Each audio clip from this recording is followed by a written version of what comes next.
لا إله إلا الله. الحمد لله رب العالمين، والصلاة والسلام على سيدنا محمد وعلى آله وصحبه أجمعين. أما بعد، فقد قال الله تعالى في القرآن المجيد: أعوذ بالله من الشيطان الرجيم، بسم الله الرحمن الرحيم. لقد كان في قصصهم عبرة لأولي الألباب. وقال أيضا: قل سيروا في الأرض انظروا كيف كان عاقبة المكذبين. وقال أيضا: فكلا نقص من أنباء الرسل ما نثبت به فؤادك وجاءك في هذه الحق وموعظة وذكرى للمؤمنين. وقال رسول الله صلى الله عليه وسلم: بلغوا عني ولو آية. من كذب علي متعمدا فليتبوأ مقعده من النار، أو كما قال عليه الصلاة والسلام. அளவிலா அருளும் நிகரிலா அன்பும் கொண்ட ஒப்பற்ற இறைவனுக்கே ஒப்பில்லா புகழனை சலாத்தும் சலாமும் சங்கையும் கண்ணியமும் பொருந்திய ஹாத்தமுன் நபி முஹம்மது ரசூலுல்லாஹ் ஸல்லல்லாஹு அலைஹி வஸல்லம் அவர்களின் மீதும் அவர்களின் அடிச்சுவட்டை அடிபெறலாம் அப்படியே பின்பற்றி நடந்தரும் சஹாபாக்கள், தாபியீன்கள், தபா தாபியீன்கள்,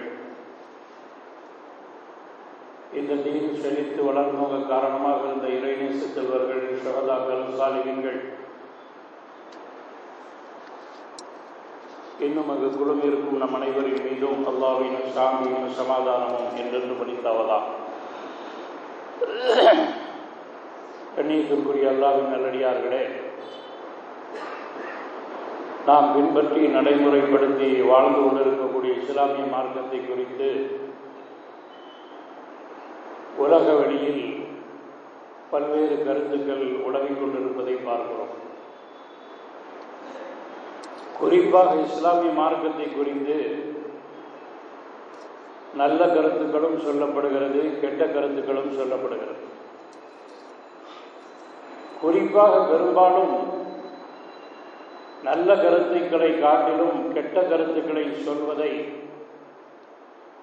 அல்லது பொய் சொல்வதை அல்லது இஸ்லாத்தின் மீது இட்டுக்கட்டுவதை தான்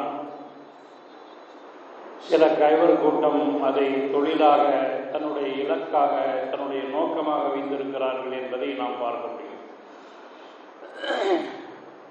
முழுக்க முழுக்க அற்புதமான மார்க்கமாக இருக்கக்கூடிய இஸ்லாத்தை குறித்து அதை நன்றாக அவர்கள் விளங்கி கொண்டிருந்தும் கூட இஸ்லாத்தை பற்றி கெட்ட கருத்துக்கள் என்ன என்பதை பார்க்கிற பொழுது இஸ்லாம் ஒரு மோசமான மார்க்கம். 1400 ஆண்டுகளுக்கு முன்னால் அந்த பழமை காலத்திலே பழமைவாதிகளுக்கு வேண்டுமானால் அந்த மார்க்கம் சரியானதாக, பொருத்தமானதாக இருக்கலாமே தவிர, நவீன காலத்தில் பழமைவாதிகளினுடைய மார்க்கமாகவே இஸ்லாமிய மார்க்கத்தை பார்க்க முடிகிறது என்று சொல்லக்கூடியவர்கள் இருக்கிறார்கள். குறிப்பாக பொதுவாக இஸ்லாத்தை குறித்து என்ன சொல்லப்படுகிறது என்றால், அது ஒரு தீவிரவாதத்தனமான மார்க்கம். எந்த அளவுக்கு அவர்கள் சொல்ல தொடங்கிவிட்டார்கள் என்றால், இஸ்லாத்திலே ஜிஹாது என்று ஒன்று இருக்கிறது. அந்த ஜிஹாது என்பது என்ன நோக்கத்திற்காக பயன்படுத்தப்படுகிறது, ஏன் உருவாக்கப்பட்டது, ஏன் இஸ்லாமிய மார்க்கத்திலே இருக்கிறது என்று முழுமையாக புரிந்து கொள்ளாமல், ஜிஹாது என்று சொன்னாலே காவிர்களை வெட்டுவது, காவிர்களை அழிப்பது என்கிற ஒரே நோக்கத்தை மையமாக கொண்டிருக்கிறது என்று சொல்ல தலைப்பட்டிருக்கிறார். அதனுடைய பரிணாம வளர்ச்சியாக அவர்கள் என்ன சொல்கிறார்கள்? இஸ்லாமிய இளைஞர்கள் ஜிஹாதிலே ஈடுபடுகிறார்கள் என்பதை தாண்டி லவ் ஜிஹாதிலே ஈடுபடுகிறார்கள். இஸ்லாமிய மார்க்கத்திற்கும் காதலுக்கும் மிக நெருங்கிய தூரம் உண்டு. உலகத்தில் எல்லா மார்க்கமும் காதலை ஏற்றுக்கொண்டாலும், தூய்மையான காதல் என்று சொன்னாலும் கூட, இன்று வரை தான் கொண்ட கொள்கையில், தன்னுடைய நிலைப்பாட்டில் மிக கடுமையாக இருப்பது இஸ்லாமிய மார்க்கம் மாத்திரம். சில புரட்சிவாதிகள் கூட கலப்பு திருமணத்தை ஏற்றுக்கொள்கிறார்கள், காதல் என்கிற தோரணையில், காதல் என்கிற வழி.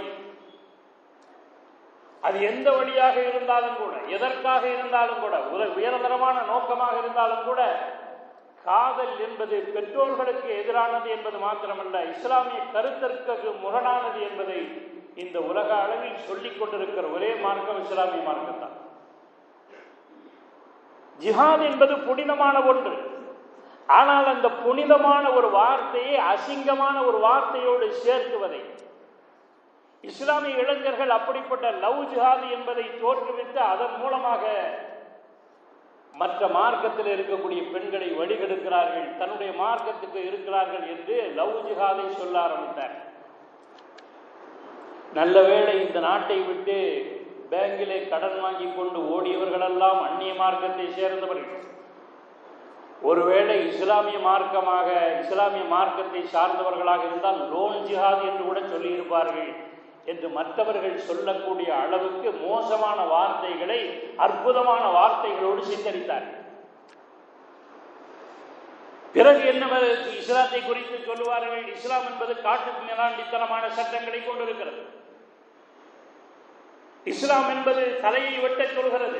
கற்பழிப்பது என்பது ஒரு குற்றமாக இருந்தாலும் கூட மன்னிப்பு என்கிற மனிதத்துக்கு உட்பட்ட அந்த குணத்தை தாண்டி கொடூரமாக கொலை செய்தல், எல்லாரும் பார்க்கக்கூடிய இடத்திலே கொலை செய்தல், எல்லோரும் பார்க்கக்கூடிய இடத்தில் கழுத்து வரை புதைத்து கல்லால் எறிந்து கொள்ளுதல் என்கிற காட்டுமிராண்டித்தனமான சட்டங்களை கொண்டிருக்கிறது என்று சொல்ல தலைப்பட்டிருக்கிறார். ஆனால் ஒரு பக்கம் பார்த்தால் நாட்டிலே நடைபெறக்கூடிய கொடூரமான நிகழ்ச்சிகளினுடைய விளைவில் நடுநிலைவாதிகள் என்ன சொல்ல தலைப்பட்டு விட்டார்கள். நாட்டிலே நடக்கக்கூடிய கொடுமையான குற்றங்களை எல்லாம் பார்க்கிறோம். சமீபத்திலே கூட ஒரு சண்டையை விசாரிக்க போன காவல்துறை அதிகாரியை அப்பனும் மகனும் கழுத்தை எடுத்து தனியாக எடுத்திருக்கிறார்கள் என்பதையெல்லாம் பார்க்கிறோம். அதை ஒரு நடுநிலைவாதி என்னிடம் பகிர்ந்து கொண்ட போது, இதற்கெல்லாம் இஸ்லாமிய சட்டம்தான் உலகத்திலே சரியான தீர்ப்பு என்று நான் நினைத்துக் கொண்டிருந்தேன். மறுநாள் காலையில் என்கவுண்டர் செய்து விட்டார்கள் என்று நடுநிலையாளர்களினுடைய உள்ளம் யோசிக்கக்கூடிய அளவுக்கு இஸ்லாமிய சட்டம் தூய்மைவாதத்தை கொண்டிருக்கிறது என்பதை பார்க்கிறோம். எவர்களெல்லாம் இந்த உலகத்திலே குறை சொன்னார்களோ, காட்டுமிராண்டித்தனமான சட்டங்கள் என்று இஸ்லாத்தை சொன்னார்களோ, அவர்களுடைய வாயிலேயே அல்லாஹ் சொல்ல வைத்தான், இப்படிப்பட்ட குற்றங்கள் நடக்குமேயானால் அதற்கு இஸ்லாமிய தலை வெட்டுதல் மாத்திரம்தான் தீர்வு என்று சொல்ல ஆரம்பித்தார். எனவே இஸ்லாத்தை பற்றி பல்வேறு கருத்துக்கள், முரணான கருத்துக்கள் எல்லாம் உலகத்தினுடைய பொதுவெளியில் உடவிக் கொண்டிருப்பதை சர்வசாதாரணமாக பார்க்கிறோம். இது கெட்டது என்கிற கோணத்தில், இஸ்லாத்தை குறித்து நல்லது என்ற கோணத்தில் பார்த்தால் அந்நியவர்கள் கூட ஆச்சரியப்படக்கூடிய அளவுக்கு இஸ்லாம் என்பது தூய்மையான மார்க்கம். இஸ்லாம் என்பது நேர்மையான மார்க்கம். இஸ்லாம் என்பது இறக்கப்படக்கூடிய மார்க்கம். இந்த உலகளாவிய அளவில் இருக்கக்கூடிய எல்லா பிரச்சனைகளுக்கும் இஸ்லாம் ஒன்று மாத்திரமே தீர்வு சொல்கிறது என்று சொல்லக்கூடிய நல்ல கருத்துக்களும் இந்த உலகத்தில் உலவிக் கொண்டுதான் இருக்கு. ஒரு மிகப்பெரிய ஆஸ்பத்திரி, மருத்துவமனை, பல்வேறு நோயாளிகள் சிகிச்சை பயிற்றுக் கொண்டிருக்கிற அந்த நேரத்தில் உட்கார்ந்த நேர்ந்தது. ஒரு குழந்தையை ஐசி வார்டிலே சேர்த்திருக்கிறார்கள். கிட்டத்தட்ட 2 லட்சம் 3 லட்சம் செலவாகிவிட்டது. இன்னும் சொல்ல மறுக்கிறார்கள். அவர் வயலை விட்டு மஞ்சப்பையிலே போட்டு பணத்தை எடுத்து கொண்டு வந்திருக்கிறார். அவருடைய நெஞ்சத்தின் ஆழத்திலிருந்து வந்த வார்த்தை என்ன தெரியுமா? உங்களுடைய இஸ்லாத்தை எனக்கு ரொம்ப பிடிக்கும். இஸ்லாத்தை பிடிப்பதற்கு பல்வேறு கருத்துக்கள் சொல்லப்படுகின்றன என்பதை பார்த்தோம். ஆனா அவ ஆஸ்பத்திரியில் உட்கார்ந்து சொன்னது என்ன தெரியுமா? உங்க பள்ளிவாசல்ல மோதினார்கள் மந்திரிப்பாங்க பாருங்க, 10 ரூபா கையில வாங்கி கட்டி இருந்தா அந்த பிரச்சனை தீர்ந்து போயிருக்கும். நான் பொய் சொல்லவில்லை. 10 ரூபா கயிறு வாங்கி கட்டியிருந்தா உங்களுடைய குர்ஆன் ஆயத்தின் மூலமாக இந்த பிரச்சனை தீர்ந்து போயிருக்கும். 3 லட்சம் ரூபாய் செலவழித்து கூட என்ன என்று சொல்ல மறுக்கிறாங்க. அப்படியானால் இஸ்லாத்தை குறித்து, திருக்குர்ஆனை குறித்து, அதனுடைய நேர்மையை குறித்து, அதனுடைய தூய்மையை குறித்து மற்றவர்கள் தெரிந்து வைத்திருக்கக்கூடிய அளவுக்கு இஸ்லாம் உலகத்திலே நல்ல மார்க்கமாக சொல்லப்படுகிறது. இஸ்லாம் தூய்மையான மார்க்கம், இஸ்லாம் நேர்மையான மார்க்கம், இஸ்லாம் உலகத்தில் உள்ள எல்லா நவீன கண்டுபிடிப்புகளுக்கும், எல்லா நவீன காலகண்டங்களுக்கும் ஈடு கொடுக்கக்கூடிய மார்க்கம். இப்படி பல்வேறு கருத்துக்களை வைத்தாலும் கூட, அது பொருத்தமாக இருந்தாலும் கூட, இறைவனின் வார்த்தையில் சொல்வதானால் இந்த வார்த்தை இஸ்லாத்துக்கு சொல்வது மிக மிக 100% பொருத்தமானது. இஸ்லாம் என்பது ஒரு முழுமையான மார்க்கம். அல்லாஹ்வுடைய வார்த்தைகளிலே சொல்வதானால் அல்-யௌம அக்மல்து லக்கும் தீனக்கும் வஅத்மம்து அலைக்கும், இன்றைய தினம் உங்களுடைய மார்க்கத்தை உங்களுக்கு நான் பூர்த்தியாக்கி விட்டேன். வஅத்மம்து அலைக்கும் நிஅமதி வரதிது லக்குமுல் இஸ்லாம் தீனா, என்னுடைய அருட்கொடையை பூர்த்தியாக்கி விட்டேன். 2 பூர்த்தியாக்கி விட்டேன் என்கிற வார்த்தையை அல்லாஹ் சொல்கிறான். வஅத்மம்து அலைக்கும் அல்-யௌம அக்மல்து லக்கும். இந்த 2 வார்த்தைகளின் மூலமாக இஸ்லாம் மிக தூய்மையான மார்க்கம் என்பது மாத்திரமல்ல, தூய்மையான மார்க்கம் என்பதும், நேர்மையான மார்க்கம் என்பதும், அறிவியலுக்கு ஈடு கொடுக்கக்கூடிய மார்க்கம் என்பதும் முழுமையான மார்க்கத்தில் உள்ள வந்துடும். அதுதான் அல்லாஹ் உச்சரிக்கக்கூடிய வார்த்தைக்கும் நாம் உச்சரிக்கக்கூடிய வார்த்தைக்கும் மடைக்கும் மடுவுக்கும் உள்ள வித்தியாசம் இருக்கு. ஏன் அல்லாஹ் முழுமையான மார்க்கம் என்று சொன்னால், இஸ்லாத்திலே இல்லாத விஷயங்களே இல்லை, இஸ்லாத்திலே தீர்த்து வைக்காத விஷயங்களே இல்லை என்று சொல்லப்படக்கூடிய அளவுக்கு முழுமை பெற்றிருக்கிறது இஸ்லாம். எந்த சட்டங்களின்பாலும் தேவையில்லாத, எந்த கருத்துக்களின்பாலும் தேவையில்லாத, எல்லா கருத்துக்களையும் உள்ள வைக்கக்கூடிய, எல்லா அசிங்கங்களையும் வெளியே தூக்கி போடக்கூடிய ஒரு அற்புதமான முழுமையான அடைவடை இந்த மார்க்கத்திற்கு பெயர் தான் இஸ்லாம். அப்படிப்பட்ட இஸ்லாமிய மார்க்கத்தில் என்ன, அந்த திருக்குர்ஆனில் என்ன சொல்லப்பட்டிருக்கிறதுன்னு பாருங்க. திருக்குர்ஆனில் 6666 ஆயத்துகள் இருந்தாலும் ஒட்டுமொத்த உலகத்திற்கும் எல்லா காலத்திற்கும் முழுமையான தீர்வை, சட்டத்தை, சட்டம் சம்பந்தப்பட்ட ஆயத்துகள் 500 மாத்திரம்தான்.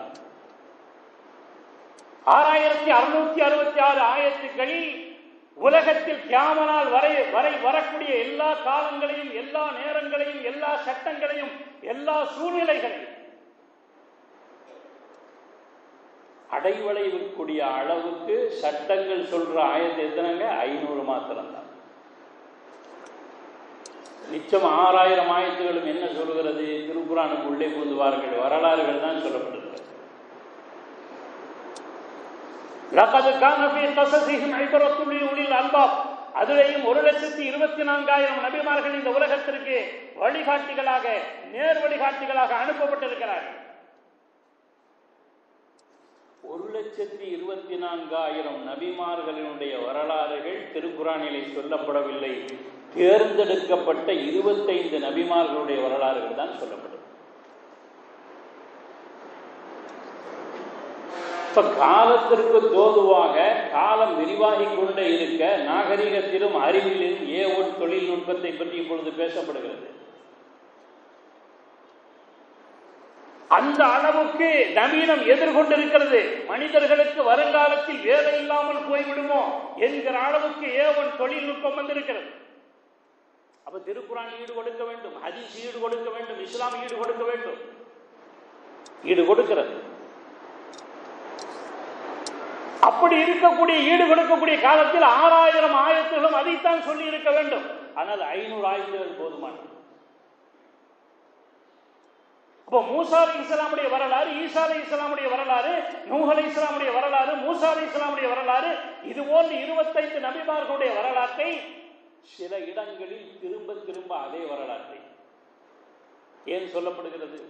வரலாறு சொல்லப்படுவதனுடைய நோக்கம் என்ன என்றால், இந்த சமூகத்திற்கு அந்தந்த காலங்களினுடைய மக்களினுடைய யதார்த்த பண்பை இந்த உலகத்திலே மிக தெளிவாக படம் பிடித்து காட்டக்கூடிய தன்மை என்பது வரலாற்றுக்கு மாத்திரமே. நூஹ் அலைஹிஸ்ஸலாம் அவருடைய காலகட்டத்தில் எப்படி வாழ்ந்தார்கள்? ஆதம் அலைஹிஸ்ஸலாம் அவருடைய காலகட்டத்தினுடைய ஷரியத் என்ன? ஈசா அலைஹிஸ்ஸலாம் அவருடைய காலத்தினுடைய ஷரியத் என்ன? தெரியாது நமக்கு. திருக்குர்ஆனின் வரலாறுகளின் மூலமாக சொல்லப்பட்டால் தான் அந்த காலத்தினுடைய சட்டம் எப்படி இருந்தது, மக்கள் எப்படி பின்பற்றினார்கள் தெரியும். பெருமானார் ஸல்லல்லாஹு அலைஹி வஸல்லம் தோழர்கள் கேட்டார்களா அல்லவா, மாஹாதிஹில் அல்லாஹி, குர்பானின்னா என்ன? பெருமானார் என்ன சொன்னார்கள்? சுன்னத் அபீக்கும் இப்ராஹிம், உங்களுடைய தந்தை இப்ராஹிம் அலைஹிஸ்ஸலாமுடைய சுன்னத். எப்படி தெரிந்தது? வரலாறுகளின் மூலமாக தெரியும். குர்பானி என்கிற ஒரு சுன்னத்து நம்முடைய சுன்னத்து அல்ல, நம்முடைய வரலாறு அல்ல. இப்ராஹிம் அலைஹிஸ்ஸலாம் அவர்களுக்கும் அவர்களுடைய மகனுக்கும் நடந்த உரையாடல், பாச பிணைப்பு, இறையச்சத்தின் வெளிப்பாடு, இறை நம்பிக்கையினுடைய வெளிப்பாடுதான் குர்பானியினுடைய வரலாறாக நமக்கு இடம்பெற்றிருக்கிறது. இப்ராஹிம் அலைஹிஸ்ஸலாமுடைய காலகட்டத்தில் எப்படி இருந்தார்கள், நூஹ் அலைஹிஸ்ஸலாமுடைய காலகட்டத்தில் எப்படி இருந்தார்கள், திருக்குர்ஆனிய வரலாறுகள் நமக்கு சொல்லாவிட்டால் அந்த உண்மை புரியாது. வல்அஸ்ரி இன்னல் இன்சான லஃபீ குஸ்ர் இல்லல்லதீன ஆமனு வஅமிலுஸ் ஸாலிஹாத் வதவாஸவ் பில் ஹக்கி வதவாஸவ் பிஸ்ஸப்ர். காலத்தின் மீது சத்தியமாக, இன்னல் இன்சான லஃபீ குஸ்ர், மனித இனம் அழிவிலே இருக்கிறது. இன்றைக்கு மனித இனம் அழிவிலே இருக்கிறது என்பதை எல்லா தரப்பு மக்களும் ஒப்புக்கொள்கிறார்கள். மனித இனம் அழிவை நோக்கி சென்று கொண்டிருக்கிறது. உணவு ரீதியாக, கலாச்சார ரீதியாக, மருத்துவ ரீதியாக, அறிவியல் ரீதியாக. இப்ப A1 தொழில்நுட்பத்தை குறித்து கண்டுபிடிச்சவனே என்ன எச்சரிக்கான் தெரியுமா? உலகம் மிகப்பெரிய ஆபத்தை எதிர்நோக்கி இருக்கிறது. எந்த தொழில்நுட்பத்தை நீங்கள் நம்புகிறீர்களோ, எந்த தொழில்நுட்பம் உலகத்தில் இருக்கிற கம்பெனிகளை எல்லாம் ஆக்கிரமித்திருக்கிறதோ, அதே தொழில்நுட்பத்தின் மூலமாகத்தான் இந்த மனித சமுதாயம் அழிவை சந்திக்கும். எதை நீங்கள் புதிய கண்டுபிடிப்புகள் என்று சொல்கிறீர்களோ, அப்படியானால் இந்த உலகம் அழிவை நோக்கி சென்று கொண்டே இருக்கிறது. கடந்த காலத்துல ஒட்டகம் இருந்துச்சு, குதிரை இருந்துச்சு, ரசூலுல்லாஹ் காலத்துல கோவேரி கழுதை இருந்துச்சு. அப்பொழுதுள்ள ஆரோக்கியம் இப்பொழுது உணரப்படுகிறதா? வாகனத்தினுடைய பெருக்கம், ரயில்களினுடைய பெருக்கம், விமானத்தினுடைய பெருக்கம், ஒரு பக்கம் உலகத்தினுடைய தூரத்தை இவைகளெல்லாம் சுருக்கி போட்டாலும் நம்முடைய ஆரோக்கியத்தை முடக்கி போட்டு இருக்கிறதா இல்லையா? எல்லாத்தையும் கேட்ட புகை, அது வெளியிடக்கூடிய பொல்யூஷன் இருக்கிறது, ஓசோன் படலத்தை ஓட்டை போட்டு இருக்கிறது. ஓசோன் படலம் அதிகமாக ஓட்டை விழுந்து விட்டது. காரணம் என்ன? பொல்யூஷன் காரணமாக சொல்றான். அப்ப மனித இனம் அழிவிலே போய்கொண்டிருக்கிறது. இன்னல் இன்சான லஃபீ குஸ்ர், மனித இனம் அழிவிலே இருக்கிறது. இல்லல்லதீன ஆமனு வஅமிலுஸ் ஸாலிஹாத் வதவாஸவ் பில் ஹக்கி வதவாஸவ் பிஸ்ஸப்ர். யார் ஈமான் கொண்டார்களோ, நல்ல அமல்கள் செய்தார்களோ, உண்மையை ஒருவருக்கொருவர் யார் போதித்துக் கொண்டார்களோ, பொறுமையை யார் ஒருவருக்கொருவர் போதித்துக் கொண்டார்களோ, அந்த கூட்டம் மட்டும்தான் அழிவிலிருந்து தப்பிக்கும். இஸ்லாம் வெறும் மறுமைக்கு மாத்திரம் பேசக்கூடிய மார்க்கம் அல்ல, வெறும் தொழுகையை மாத்திரம் சொல்லக்கூடிய மார்க்கம் அல்ல. தொழுகைக்குள்ள எவ்வளவு விஷயம் இருக்கு தெரியுதா நமக்கு? யாரு சொல்லி தெரியுது? யோகா மாஸ்டர் சொல்லி நமக்கு தெரியுது. தொழுகையில் மாத்திரம் 14,000 விஷயங்கள், 340 யோகாவினுடைய அம்சங்கள் முழுக்க முழுக்க தொழுகையில் இருக்கிறது. வெறும் அத்தஹியாத்துல மட்டும் உட்கார்ந்த வஜ்ராசனம் இருக்கிறது என்று சொல்கிறார் இல்லையா? அப்ப மனித குலம் அழிவிலே இருந்து தப்பிக்க வேண்டுமானால் ஒழுங்காக ஈமான் கொண்டு ஒழுங்காக அல்லாஹ் செய்கிற அமலை செய்தால் அழிவில் இருந்து தப்பித்து விடும். உலகத்தினுடைய அழிவாக இருந்தாலும் சரி, மருத்துவத்துறையினுடைய அழிவாக இருந்தாலும் சரி, அறிவியல் துறையினுடைய அழிவாக இருந்தாலும் சரி. அதுக்கு ஆதாரம் என்ன? அந்தந்த வரலாறுகளை நீங்கள் யோசித்து பாருங்கள். வல்அஸ்ர், காலத்தின் மீது சத்தியமாக. அந்தந்த காலத்தை எடுத்து பாருங்கள். ஆதம் அலைஹிஸ்ஸலாமுடைய காலத்தை எடுத்து பாருங்கள், நூஹ் அலைஹிஸ்ஸலாமுடைய காலத்தை எடுத்து பாருங்கள், மூசா அலைஹிஸ்ஸலாமுடைய காலத்தை எடுத்து பாருங்கள், ஈசா அலைஹிஸ்ஸலாமுடைய காலத்தை எடுத்து பாருங்கள். எல்லா காலத்திலும் எடுத்து பார்த்தா இந்த 4 குணம் எவன்கிட்ட இருந்துச்சு அவன் மாத்திரம்தான் அழிவில் இருந்து தப்பித்திருக்கிறார்கள் என்பதை வரலாறு இந்த உலகத்திற்கு சொல்லக்கூடிய மிகப்பெரிய பாடமாக இருக்கு.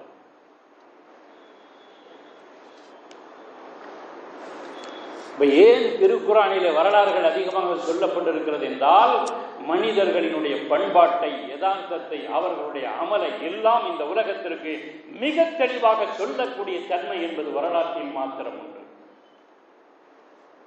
அது மாத்திரமல்ல, வக்குல்லன் நகுஸ்ஸு அலைக மின் அன்பாஇ ருஸுலி மா நுஸப்பித்து பிஹி ஃபுஆதக். நபியே, பெருமானாரை பார்த்து அல்லாஹ் பேசுகிறான், உங்களுக்கு முன்னால் இருந்த எல்லா வரலாறுகளையும் நாம் ஏன் உங்களுக்கு சொல்கிறோம் தெரியுமா? ஏகத்துவ பணியை செய்கிற பொழுது பல்வேறு எதிர்ப்புகள் வரும். ஒண்ணு வேண்டாம், தப்லீக் ஜமாத்துல நீங்க கூட்ட போனீங்கன்னாவே நம்மாலே கோச்சுக்கோம், சும்மா சும்மா நொயின்னு வந்துக்கிட்டுன்னு சொல்றானா இல்லையா? வேற வேலையிலேயே அவங்களுக்கு இதுல இருந்தா புறப்பட்டு தூக்கிட்டு வந்தாங்க சட்டி பொடியெல்லாம் என்று பல ஊர்களிலே சொல்லப்படக்கூடிய காட்சியை பார்க்கிறோம். காரணம் என்ன? உண்மையை சொல்ல முற்பட்டால், அப்படியானால் நபிமார்கள் எவ்வளவு எதிர்ப்பை சந்தித்திருப்பார்கள், எவ்வளவு எதிர்ப்பை சந்தித்திருப்பார்கள், எவ்வளவு கல்லடிபட்டிருப்பார்கள், எவ்வளவு சொல்லடிபட்டிருப்பார்கள். எதுக்குங்க?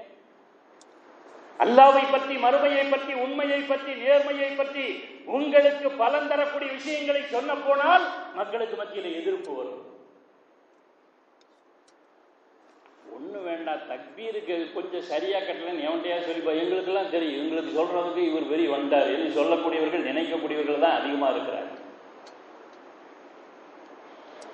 ஒண்ணு வேண்டாம், முன்சப்பு காலியா இருக்கே, போய் நில்லுங்கன்னு சொல்லுங்க. பேன்ல கீழ் நிக்கிற எவனா முன்னாடி போயிடுவானா, பெரிய இவர் சொல்ல வந்துட்டார், நீ போய் நில்லையா அப்படின்னு சொல்லக்கூடியவர்கள், எண்ணக்கூடியவர்கள் தான் அதிகமாக நபர்கள் இருக்கிறார்கள். காரணம் என்ன? உண்மை என்பது எல்லோருக்கும் கசக்கும். அப்படியானால் நபிமார்கள் எவ்வளவு எதிர்ப்பை சந்தித்திருப்பார்கள். அப்படி எதிர்ப்பை சந்திக்கும் போதெல்லாம் அவருடைய உள்ளமெல்லாம் நோவினை கொடுக்கும். வலகத் நஅலமு அன்னக யதீகு ஸதுருக பிமா யக்ஃபுலூன். நபியே, அவர்கள் சொல்லக்கூடிய, அவர்கள் செய்யக்கூடிய செயலை உங்களுடைய உள்ளத்தை நெருக்கும் என்பது நமக்கு தெரியும்.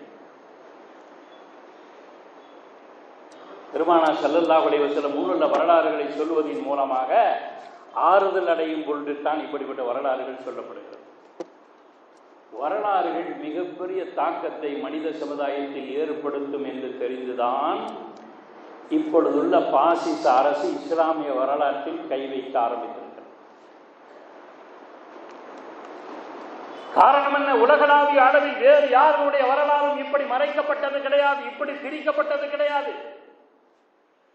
உலகளாவிய அளவில் எங்கெல்லாம் முஸ்லிம்கள் கொடுமைப்படுத்தப்படுகிறார்களோ, எங்கெல்லாம் முஸ்லிம்களுடைய நாடுகள் கொடுமைப்படுத்தப்படுகிறதோ அங்கெல்லாம் போய் சென்று பாருங்கள். முஸ்லிம்களை ஒழிப்பதற்கு, முஸ்லிம்களை இன அழிப்பு செய்வதற்கு பல்வேறு முயற்சிகள் நடக்கிறது. அந்த பல்வேறு வழிகளில் ஒன்றுதான் முஸ்லிம்களினுடைய அடிச்சுவட்டை இந்த நாட்டிலே இருந்து துடை தெரிய வேண்டும். எந்த பேரும் இருக்கக்கூடாது. காரணம் என்னன்னா, இஸ்லாமிய வளர்ச்சி அவருடைய கண்களை உறுத்துகிறது. உலகத்துல மிக வேகமாக பதவி கொண்டிருக்கிற மார்க்கத்தின் 2வது வரிசையில் இஸ்லாம் இருக்கிறது. 2050 250 கோடி பேர் இஸ்லாமியர்களாக மாறிவிடுவார்கள். இப்ப 200 கோடி. அந்த 200 கோடியும் என்ன? கிறிஸ்தவர்களை நீங்கள் ஒப்பிட்டு பாருங்கள், எவ்வளவு முயற்சி செய்கிறார்கள். அவர்களுடைய மார்க்கத்தை பரப்புவதற்காக வேண்டி கிறிஸ்துவ பாதிரிகளுக்கு எவ்வளவு கொடுக்கப்படுகிறது.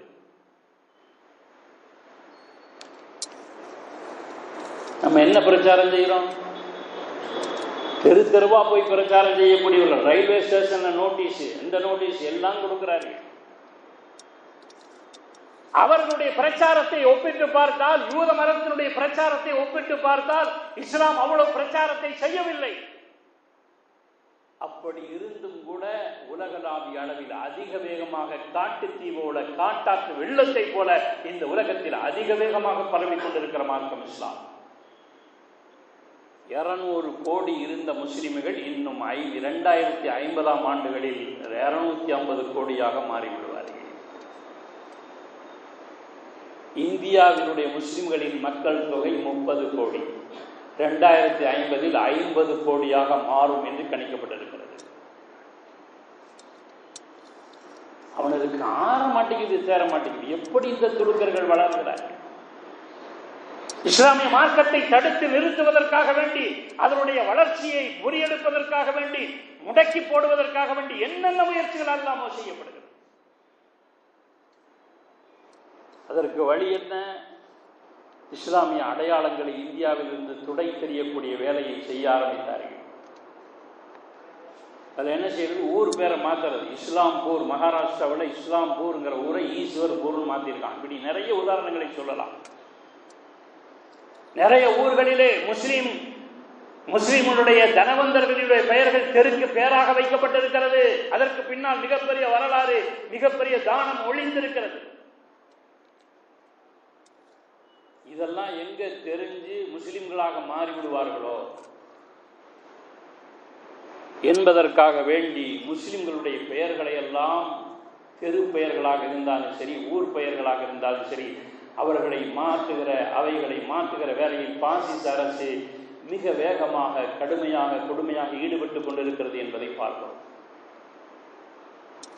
போதாக்குறைக்கு வருகின்ற திரைப்படங்கள் முழுக்க தொப்பி தாடிகளை பார்த்தாலே எதுவும் காட்டு மிராண்டிகளை போல, தீவிரவாதிகளை போல சித்தரிக்கப்படுகிறது. மீடியாக்களின் மூலமாக கேரளா ஸ்டோரி ஆகட்டும், என்ன ஸ்டோரி ஆகட்டும், அதில் முழுக்க முஸ்லிம்களை தீவிரவாதிகளாகவே சித்தரிக்கப்படுகிறது. குறிப்பா அவன் கை வைக்கிற முக்கியமான இடம் தெரியுமா? என்ன தெரியுமா? கல்வி திட்டத்தில், பாடநூல் புத்தகங்களில், மாணவர்கள் படிக்கக்கூடிய வரலாறுகளில் இத்தகைய நஞ்சு விதைக்கக்கூடிய மோசமான காரியத்தை அவர்கள் செய்ய ஆரம்பித்திருக்கிறார். NCERT எனப்படுகின்ற தேசிய கல்வி ஆராய்ச்சி மற்றும் பயிற்சி குழு அண்மையில் CBSE பள்ளிக்கூடத்திற்கான பாடத்திட்டம் 8வது 9வது பாடம் 12வது வகுப்பான பாடநூல்களிலே மிகப்பெரிய நச்சுக்கருத்துக்களை இவர்கள் புகுத்தி இருக்கிறார்கள் என்பதை நாம் யதார்த்தமாக காண முடிகிறது. குறிப்பாக 8ஆம் வகுப்பு பாடநூல்களில் முகலாய மன்னர்களுடைய ஆட்சியை எவ்வளவு மோசமாக சித்தரிக்க முடியுமோ, எவ்வளவாக கொடூரமாக சித்தரிக்க முடியுமோ அத்தனை முயற்சிகளையும் செய்து வைத்திருக்கிறார். இதுல மிக அதிசயம் என்னன்னா, முகலாய மன்னர்களை மிக கொடுமையான மன்னர்களாக, பின்னால் வந்த கொடுமையான மன்னர்களை எல்லாம் மிக நல்ல மன்னர்களாக. எந்த அளவுக்கு என்று சொன்னால் 11வது வகுப்பு பாடநூலில் குஜராத்தினுடைய படுகொலையினுடைய நிகழ்ச்சி அப்படி எடுக்கப்பட்டிருக்கிறது. பிறந்த குழந்தைக்கு கூட தெரியும் குஜராத் படுகொலையிலே என்ன நடந்தது. உலகமே உற்று நோக்கியது. கொடுமையின் உச்சம் என்று இந்த உலகத்தில் சொல்ல வேண்டும் என்றால் அது குஜராத் படுகொலை தான். எல்லாத்திலையும் கேட்டு பாருங்க, சொல்லுவாங்க, கர்ப்பிணி பெண்ணினுடைய வயிற்றை கிழித்தெடுத்து அந்த சிசுவை தூக்கி எரிகின்ற நெருப்பிலை போட்டு பொசுக்கிய அந்த ஒரு வரலாற்று நிகழ்வு குஜராத் படுகொலை மாத்திரம். கர்ப்பிணி பெண் என்று கூட பார்க்காமல் கயவர்கள் கும்பலாக சேர்ந்து கூட்டு கற்பழிப்பு செய்த நிகழ்ச்சியினுடைய ஒட்டுமொத்த வடிவம் குஜராத் படுகொலை. அவைகளெல்லாம் எடுக்கப்பட்டு மிக நல்ல மன்னர்களாக, எல்லா தரப்பு மக்களுக்கும் மிக நீதிவான்களாக, நேர்மையாளர்களாக இருந்த முகலாய மன்னர்களினுடைய அந்த பாட புத்தகத்தில் 29 பக்கங்கள் எடுக்கப்பட்டிருக்கிறது. குறிப்பா காந்திய கொண்டவன் கோட்சே அப்படின்னு எல்லாத்துக்கும் தெரியும். அந்த பாடம் முற்றிலுமாக நீக்கப்பட்டிருக்கிறது. நான் கூட கேள்விப்பட்டேன், குஜராத்தில் ஒரு பள்ளிக்கூட்டத்தில் கேள்வித்தாளில் இந்த ஒரு கேள்வி இடம்பெற்றிருந்ததாம். காந்தி ஏன் தற்கொலை செய்து கொண்டார்? கீழே கடன் தொல்லை தாங்காமல், குடும்ப தொல்லை தாங்காமல், மனைவியினுடைய கொடுமை தாங்காமல் 1, 2, 3 கொடுத்திருக்கான். காந்தி ஏன் படுகொலை செய்யப்பட்டார்? இன்றைய சுதந்திர வரலாற்றை புகுந்து பார்த்தால் எல்லாம் கரும்புள்ளிகளாக இருக்கும். அந்த இந்திய சுதந்திர வரலாற்றை ஆய்வு செய்த முக்கியமா 1998 பாசிச ஆட்சி வந்த உடனே வரலாற்று ஆய்வுக்குழு ஒன்று என்று இருந்தது. பேராசிரியர் சுமித் KM பணிக்கர் போன்றவர்கள் இருந்தார்கள், நடுநிலை சிந்தனவாதிகள். உண்மையான வரலாற்றை, உண்மையான தேசிய வரலாற்றை, உண்மையான சுதந்திர வரலாற்றை உலகத்திற்கு சொல்ல வேண்டிய இடத்துல இருக்கக்கூடிய அவர்களை முற்றிலுமாக மாற்றி பாசிச சிந்தனை கொண்ட வரலாற்று ஆசிரியர்களை நியமித்தது. அப்பொழுது இருந்தே இந்த இருட்டடிப்பு நாடகங்கள், முஸ்லிம்களினுடைய தியாக வரலாறுகள் எல்லாம் கொஞ்சம் கொஞ்சமாக மறைக்கப்பட்டிருக்கிறது. குறிப்பாக மிக முக்கியமாக அவர்கள் கையிலே எடுத்திருப்பது அவுரங்கசீப்பை தான். நம்ம கூட விவரம் தெரியறதுக்கு முன்னாடி முகலாய மன்னர்களுடைய வீழ்ச்சிக்கு காரணம் என்ன 10 மார்க்குன்னு கொடுப்பான். ஏன் அவுரங்கசீப்பை பத்தி எழுதணும். அவுரங்கசீப் என்பவர் மதவெறியர், மக்களுக்கு ஜிஸ்யா என்கிற வரியை விதித்தார். ஆனா வரலாற்றை தேடி போய் பார்த்தா என்ன இருக்கு தெரியுமா?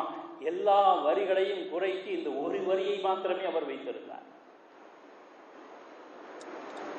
அவருடைய காலத்தில் தான் இந்த புரோகிதர்கள் என்று சொல்லக்கூடிய அவர்கள் எல்லாம் மிகப்பெரிய ஆட்டம் ஆடினார்கள், அநியாயம் செய்தார்கள். அவர்களுடைய ஆட்டத்தை எல்லாம் முடிவுக்கு கொண்டு வந்தவர் அவுரங்கசீப். பிரபலமான ஒரு வரலாறு காசி விஸ்வநாதனுடைய வரலாறு. அவுரங்கசீனுடைய படை வங்காளத்தை கடந்து வாரணாசி பகுதியில் சென்ற பொழுது அந்த இந்து மன்னர்கள் வேண்டினார்கள், எங்களுடைய இந்துக்களினுடைய ஆலயம் இங்கே இருக்கிறது, நாங்கள் கும்பிட்டு விட்டு வர்றோம். ஒரு முஸ்லிம் மன்னரிடத்தில் இவர்கள் கேள்வி கேட்கக்கூடிய அளவுக்கு, இவர்கள் கோரிக்கை வைக்கக்கூடிய அளவுக்கு, அந்த கோரிக்கையை ஏற்றுக்கொள்ளக்கூடிய அளவுக்கு அவுரங்கசீப் இருந்தார். படை இங்கு ஒரு நாள் தங்கும், உங்க சாமியை போய் கொண்டு வாங்க. அப்படி இந்து மன்னர்களும் அவருடைய அரசுகளையும் கும்பிட போட போது படை புறப்பட எத்தனைத்த போது ஒரு ராணியை மட்டும் காணும். இந்து மன்னர்கள் முறையிட்டார்கள், அவுரங்கசீப் தேட சொன்னார். கடைசியில பார்த்தா காசி விஸ்வநாதர் கோயில்ல நேரம் அந்த விக்கிரகத்தினுடைய அந்த இருக்கையில உள்ள அறை ஒன்று இருந்திருக்கிறது. அங்க ஒரு ராணி கற்பழிக்கப்பட்டு கிடந்திருக்கிறாள். கடைசியில யாருன்னு தேடி பார்த்தா புரோகிதர் தான். அப்ப இருந்த இந்த கோயிலுக்கு இதே வேலை தான் இன்ன வரைக்கும். அந்த வரலாறுகள் முஸ்லிம் மன்னர்களுடைய உண்மையான வரலாறுகள். முஸ்லிம் மன்னர்கள் தூய்மையானவர்கள், முஸ்லிம் மன்னர்கள் நேர்மையானவர்கள், முஸ்லிம் மன்னர்கள் பாரபட்சம் பார்க்காதவர்கள் என்கிற அந்த வரலாற்றின் மூலமாக முஸ்லிம் மன்னர்களுடைய நேர்மையும் இஸ்லாத்தினுடைய தூய்மையும் உணரப்பட்டிருக்கிற அதே மறுபக்கத்தில் இவர்களினுடைய அயோக்கியத்தனமும் வெளிப்பட்டிருக்கிறது. அதைத்தான் உங்களுக்கு பொறுக்க முடியல. இன்னொன்று சொன்னால் நீங்கள் ஆச்சரியப்படுவீர்கள். வெங்கடேசன் எம்பியில பார்லிமெண்ட்ல பேசின பேச்சு.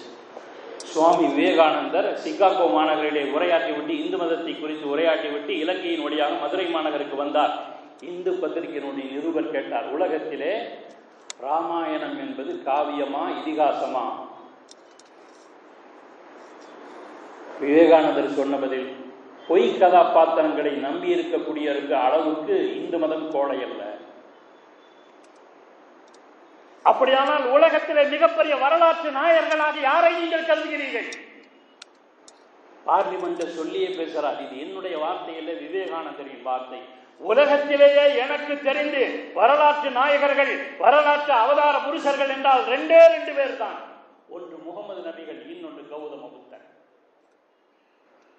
இதுதான் உண்மையான முஸ்லிம்களினுடைய வரலாறு. முஸ்லிம் மன்னர்களுடைய வரலாற்றை சில கயவர்கள் இருக்கலாம். பெரும்பாலுமான இஸ்லாமிய வரலாறுகளை எடுத்து பார்த்தால் அதற்கு பின்னால் முஹம்மது ஸல்லல்லாஹு அலைஹி வஸல்லம் அவர்கள் இருப்பார்கள். அவருடைய இஸ்லாமிய மார்க்கத்தின் தூய்மை இந்த உலகத்திலே உணரப்பட்டதாகத்தான் வரலாறு. பைத்துல் முகத்தஸ் போர், சுல்தான் சலாஹுதீன் அய்யூபி, எருது கிறிஸ்துவ மன்னன், கிறிஸ்துவ போர் தளபதி ரிச்சர்ட் அவனை காணவில்லை என்று கேட்கிறார்கள். உடம்பு சரியில்லாம படுத்திருக்கார். சுல்தான் சலாஹுதீன் அய்யூபி அவர்கள் போர்படை தளபதி மாத்திரமல்ல, அவர் ஒரு மருத்துவர். பேரிச்சம்பளமா ஐஸ் கட்டி கொடுத்து இதை சாப்பிட சொல்லுங்க, நோயிலிருந்து எஞ்சிருவார்.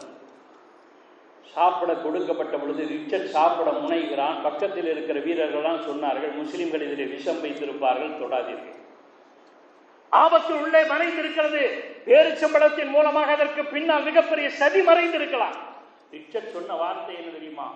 நிச்சயமாக நான் சாப்பிடுவேன், ஏனென்றால் முகம்மது நபியை பின்பற்றிய மனிதர்கள் ஒருபோதும் துரோகம் செய்ய மாட்டார்கள். பெருமானார் ஸல்லல்லாஹு அலைஹி வஸல்லம் அவர்கள் இந்த உலகத்திற்கு நல்லதை சொல்லித்தான் பழக்கமே தவிர உலகத்தில் போர்க்களத்திலேயும் கூட துரோகம் செய்யாத வரலாறு ஒன்று உண்டென்றால் எம்பெருமான் ஸல்லல்லாஹு அலைஹி வஸல்லம் வரலாறு மாத்திரமே. இதற்கு விவேகானந்தர் மாத்திரமல்ல, எத்தனையோ கிறிஸ்துவ அறிஞர்களும் யூத அறிஞர்களும் மிகப்பெரிய வரலாற்று சாட்சிகளாக இருக்கிறார். எனவேதான் முஸ்லிம்களாக இருப்பவர்கள் வெறும் தொழுகை, நோன்பு, இன்ன பிற கடமைகள் மாத்திரம் நிறுத்திக் கொள்ளாமல் நம்முடைய வரலாறுகளை படிக்க வேண்டும். வரலாறுகளை படிப்பது மாத்திரம் போதாது, அந்த வரலாறு படைக்கக்கூடியவர்களாக நாம் இருக்க வேண்டும். இன்று முஸ்லிம்களிடத்திலே தொழுகை இருக்கிறது, நோன்பு இருக்கிறது, பண்பாடு இருக்கிறதா? மற்றவர்களை மதிக்கக்கூடிய தன்மைகள் இருக்கிறதா? பெரியவர்களை மதிக்கக்கூடிய தன்மை இருக்கிறதா? இல்லை. பெயரளவில் முஸ்லிம்களாக இருக்கிறோமே தவிர காலத்தினுடைய கட்டாயம் என்ன? நம்மின் மூலமாக இஸ்லாம் உணரப்பட வேண்டும். அதனால அறிஞர் பெருமக்கள் என்ன சொல்றாங்க தெரியுமா? அடுத்த மார்க்கத்திடத்துல நல்லபடியாக நடந்து கொள்ளும். எந்த அளவுக்குன்னு சொல்லப்படுதுன்னா, ஓதி பார்க்கறதுக்கு பள்ளிவாசல்ல வர்ற கூட்டம் தான் ஜாஸ்தி, கோயிலையும் கிறிஸ்துவ ஆலங்களையும் வருவதில்லை. சென்னை மாநகரத்திலே வர்றவங்களுக்கு டீ பிஸ்கட் எல்லாம் பள்ளி சார்பாக கொடுக்குறாங்களாம். அது மிகப்பெரிய தாக்கத்தை ஏற்படுத்தி அதன் மூலமாக இஸ்லாத்திலே சென்னையில் நுழைந்திருக்கிறார்கள். அந்த அளவுக்கு இந்து பெருமக்களிடத்திலே, மாற்று மதத்தினரிடத்திலே நீங்கள் நடந்து கொள்ளுங்கள். உங்களுடைய பண்பாடுகளின் மூலமாக இஸ்லாம் உணரப்பட வேண்டும். ஹுசைன் அஹ்மதி மதனி ரஹ்மத்துல்லாஹி அவர்கள் சொன்னார்கள், இஸ்லாத்தை பாதுகாக்க வேண்டும், இஸ்லாத்தை பாதுகாக்க வேண்டும், இஸ்லாமிய அடையாள சின்னங்களை பாதுகாக்க வேண்டும் என்று கருதக்கூடியவர்களே, இஸ்லாம் ஒன்றும் கோயில் அல்ல, இஸ்லாம் ஒன்றும் சிலை அல்ல. பாதுகாப்பு இஸ்லாம் என்பது பாதுகாக்கப்பட வேண்டுமானால் உங்களுடைய வாழ்க்கை நெறியாக இருக்க வேண்டும். தொழுகையின் மூலமாக மாத்திரமல்ல, பண்பாடுகளின் மூலமாக. குறிப்பாக கொடுக்கல் வாங்கல் விஷயத்திலே இஸ்லாமியர்கள் மிக தூய்மையானவர்களாக, நேர்மையானவர்களாக இருக்கிறார்கள். அடுத்தவன்ட்ட கடன் வாங்கி ஏமாத்தி முன்சப்பட வந்து நின்று தொழுதுகிட்டு இருக்கானே, அவன் தொழுகையை அல்லாஹ் ஏற்றுக்கொள்வானா என்று ஒரு கணம் யோசித்திருக்கிறோமா? முஸ்லீம் கடை 20 வருஷமா வச்சிருக்கான். இந்துக்களுடைய கடையில காலி பண்ண சொன்னா 10 லட்சம் ரூபாய் கொடுத்தா தான் காலி பண்ணுவன்னு ஒரு முஸ்லீம் சொல்கிறான். அவருடைய மார்க்கம் அப்படியா சொல்லி தந்திருக்கிறது என்று அவர்கள் கேட்கிறார். கடைசியில லஞ்சமா 5 லட்சம் கொடு, அப்பதான் கடையை காலி பண்ணும், இல்லைன்னா கோர்ட்டினுடைய சட்டங்கள் அவர்களுக்கு சாதகமாக இருக்கிறது, அல்லாஹ் இதை ஏற்றுக்கொள்வானா என்று ஒரு உறுத்தல், ஒரு புள்ளி, ஒரு கருப்புள்ளி உங்களுடைய உள்ளத்திலே உறுத்தி இருந்தால் இப்படி நீங்கள் செய்வீர்களா?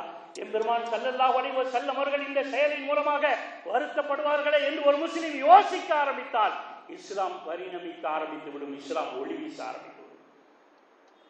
எனவேதான் அல்லாஹ் சொல்கிறான், யா